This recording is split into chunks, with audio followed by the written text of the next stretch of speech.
تو ہم کیونکہ ترقی کی بات کر رہے ہیں نا، ہم عورت کو اپریشیٹ کر رہے ہیں، لیکن اس کے ساتھ ہم اس کو یہ بھی کہہ رہے ہیں تمہارے انداز میں، تمہاری باتوں میں، تمہارے لہجے کے اندر ایسا انداز ہونا چاہیے، ٹو دی پوائنٹ، جو بات کرنا ہے وہ کی جائے، جو ضرورت ہے جس بات کی وہ کی جائے. آپ اپنے کردار ضرور ادا کریں، لیکن اس وقار کو برقرار رکھیں جو اللہ نے تمہیں عطا فرما دیا ہے، جو دین نے تمہیں دیا ہے، جو اس معاشرے نے تمہیں دیا ہے. بالکل. پیر صاحب آپ نے مینشن کیا کہ عورتوں کے لیے آف کورس ایک بڑا امپورٹنٹ رول ہے ماں کا رول، اور اپنے بچوں کو صحیح تربیت دینا اور اپنی فیملی کو پرائیورٹائز کرنا. آج کے وقت میں جہاں پر معاشرتی طور پہ اتنے مسائل پیدا ہو گئے ہیں، ہماری اکانومی ڈی سٹیبل ہے، جس کی وجہ سے بہت ساری خواتین کو جو کہ پہلے پرائیورٹائز کرتی ہیں کہ ان کو نہ کام کرنا پڑے، ان کو کام کرنا پڑ رہا ہے اپنے گھر کو چلانے کے لیے، اپنے بچوں کے اچھے فیوچر کے لیے، ان کو اچھی تعلیم دینے کے لیے، اچھا گھر دینے کے لیے، اچھے فیوچر کے پراسپیکٹس دینے کے لیے.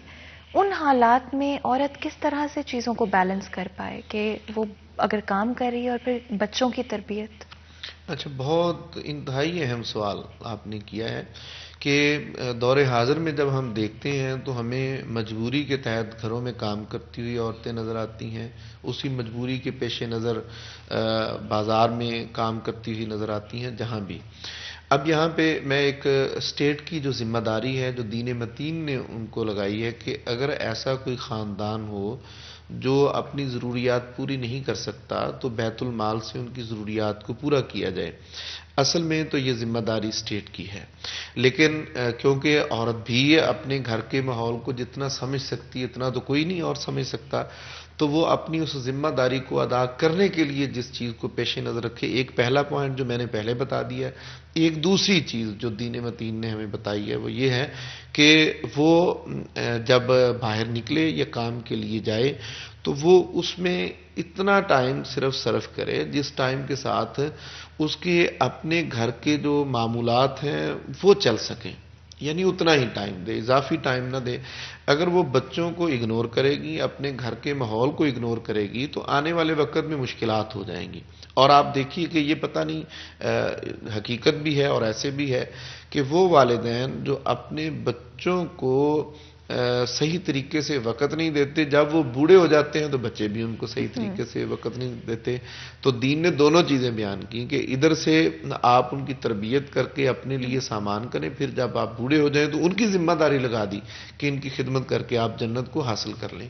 تو وہ میری ایسی بہنیں اور بیٹیاں اور مائیں جن کو گھر سے باہر نکل کر کام کرنا پڑتا ہے تو وہ اس کام کو کریں، ضرور کریں، لیکن وہ اسلامی لیمٹس جو دین متین نے بیان کی ہیں ان میں رہتے ہوئے اپنی پاک دامنی کی حفاظت کرتے ہوئے باوقار انداز سے شان و شوکت سے وہ کریں، لیکن اصل ان کا فوکس اپنے گھر پر ہی ہونا چاہیے. ہاں جی، اور پرائیورٹیز جو ہیں وہ شفٹ نہ، بہت ہی خوبصورتی سے ایک دفعہ پھر پیر صاحب، اور یہ بڑا امپورٹنٹ سبجیکٹ ہے بیکاز بہت سارے لوگ کنفیوز ہوتے ہیں کہ کیا کس چیز کو پرائیورٹائز کریں، اور آج کے وقت میں بڑی ڈفرینٹ ریالٹیز جو ہیں وہ فیس کرنی پڑتی ہیں، اسپیشلی اکانومی کے حوالے سے، اور کس طرح سے گھر کو چلانا ہے، پیسے بھی بچوں کے لیے اسپیشلی جو ہے وہ فیوچر ان کا کس طرح سے سیکیور. ایک بات میرے ذہن میں آ گئی، اب تو ہم اتنے الحمدللہ خود پاکستان کے اندر اتنے ہم ترقی کر چکے ہیں کہ آپ گھر میں بیٹھ کے بڑے اچھے طریقے سے بہت سارے کام سر انجام دے سکتے ہیں.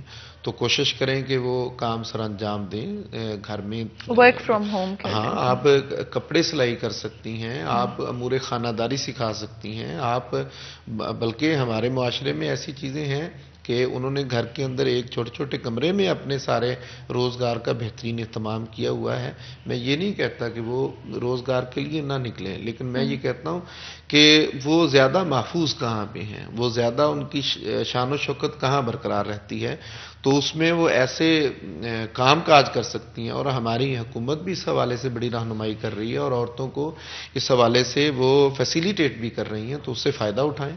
بالکل جی، اور پیر صاحب نے بہت ہی اچھی طرح اسپیشلی ورک فرام ہوم اور بڑی فیمیل انٹرپرینرز جو ہیں وہ گھر سے کام کرتی ہیں، اگر that is what you want to do, اور پرائیورٹائز فیملی، اور جو ہے تاکہ گھر کے اگر فائنینشلی آپ کو کنٹریبیوٹ کرنا پڑتا ہے تو اس چیز کو بھی بیلنس کیا جا سکتا ہے. اینڈ آف کورس بہت ہی پازیٹیو رہا آج کا ڈسکشن. پیر صاحب ایک دفعہ پھر آپ نے شو میں آ کر بڑی ہی اچھی اور مفید ایڈوائز اور آج کے وقت کو جو ہے ذہن میں رکھتے ہوئے اس کا آئی تھنک بڑا ضروری تھا آج کا جو ٹاپک ہے، اور بہت اچھا اس کا امپیکٹ رہے گا مجھے امید ہے. یہاں پر پروگرام کا وقت بس ختم ہی ہونے والا ہے، لیکن پیر صاحب جب بھی شو میں آتے ہیں تو ہم ان کو نعت سنے بغیر تو جو ہے وہ ہم بھیج نہیں سکتے ہیں. تو پہلے اس سے کہ ہم نعت کی طرف آئیں، میں آپ کا شکریہ ادا کرنا چاہتی ہوں پیر صاحب. آج بڑی ٹھنڈ تھی، بڑی دھند تھی، تو اس لیے بڑا مشکل رہا سب کے لیے یہاں تک پہنچنا، اسٹوڈیو تک پہنچنا. اس لیے بہت بہت شکریہ ادا کرتی ہوں آپ کا کہ آپ نے جوائن کیا ہمیں آج اتنے امپورٹنٹ ٹاپک پہ ڈسکشن کے لیے.